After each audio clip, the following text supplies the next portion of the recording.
Salut à toutes et à tous, soyez bénis au nom du Seigneur Jésus-Christ de Nazareth. Nous avons choisi un petit local bien reculé ici, au-dessus de l'église, pour vous passer des messages pendant ces 40 jours. Faites attention.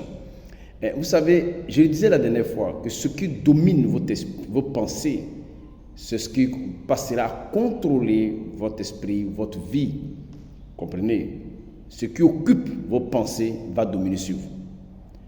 Vous voyez, par exemple, et quand c'est comme ça, si c'est la peur, par exemple, ou bien le doute, le diable, lui, il ne va pas vous laisser en paix. Il va profiter de la situation pour souffler des choses dans vos oreilles, pour vous faire croire que réellement c'est fini pour vous. Par exemple, si c'est la peur, et il va mettre dans ta tête, est-ce que c'est encore possible? Regarde, tes amis s'en vont et toi, jusque-là, tout ce que tu fais, ça ne marche pas. C'est-à-dire, avec ces paroles, il réussira à mettre en vous le doute, l'incertitude, vous amener à douter de vous-même. Et souvent, la personne dit vraiment, c'est vrai. Et c'est à partir de ce moment, de cet instant, que vient le découragement, que viennent les mauvaises décisions, les prises de mauvaises décisions dans la vie de certaines personnes, par rapport à leur vie. Que ce problème soit spirituel ou pas, c'est-à-dire, à travers cette faiblesse déjà d'esprit, ce problème passera à dominer sur votre vie. Il n'y a pas comment. Vous voyez, par exemple, lorsque Jézabel envoie un message au prophète Élie pour lui dire « Tu as tué mes prophètes, demain, toi tu ne vivras pas ». Élie, cette parole de Jézabel a dominé dans ses pensées, a dominé tellement fort qu'il a fui. Il a fui. Et à un moment donné, après une journée de marche, 1 Roi chapitre 19, la Bible dit qu'Élie, le prophète Élie a demandé la mort. Mais comme Dieu, ce n'est pas un Dieu de mort, un Dieu qui ne donne pas la mort, qui donne la vie, l'ange l'arrivait pour lui donner du pain et de l'eau à boire, afin qu'il continue son chemin.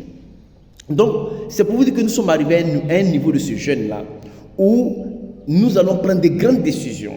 Par exemple, faites attention, vous voyez, à un moment donné, à une époque, certaines personnes, tes ancêtres ou nos ancêtres, nos grands-parents, ont sacrifié à des démons, à des esprits sans s'en rendre compte, dans l'ignorance bien sûr.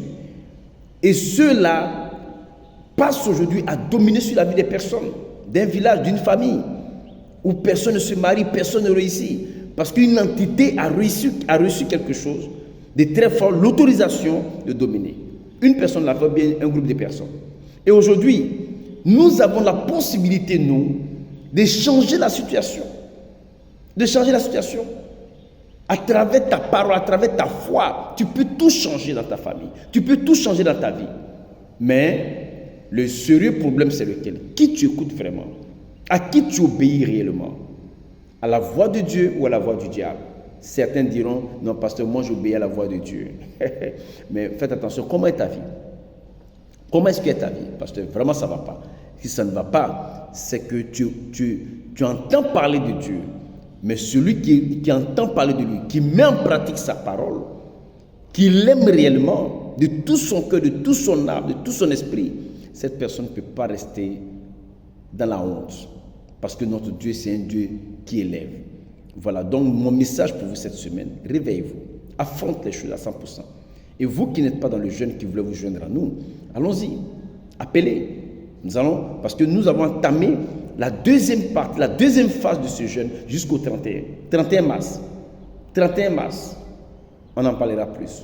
Là où vous êtes, que la peur, si par hasard la peur domine votre esprit, le doute domine vos pensées, soyez libérés de cela maintenant. Sois libéré de cela.